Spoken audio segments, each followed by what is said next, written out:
Ration rice வச்சு சூப்பரான ஹோட்டலில் செய்கிற மாதிரி பொங்கல் எப்படி செய்யுதுன்னு பார்க்கலாமா. அதுக்கு ஒரு கிளாஸ் அரிசி எடுத்து நல்லா கழுவி வச்சுக்கோங்க. ஒரு 4-5 முறை நல்லா கழுவிட்டதுக்கப்புறமா 1/2 கிளாஸ் பைத்தம்பருப்பு எடுத்துக்கோங்க.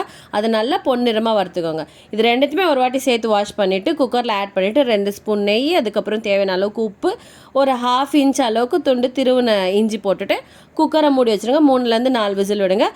1:3 ரேஷியோவில் தண்ணி வைங்க. நாங்கள் 1.5 கிளாஸ் அரிசிக்கு 3.5 கிளாஸ் தண்ணி ஊற்றினா நல்லா குழைய வெந்துடும் அதுலேயே.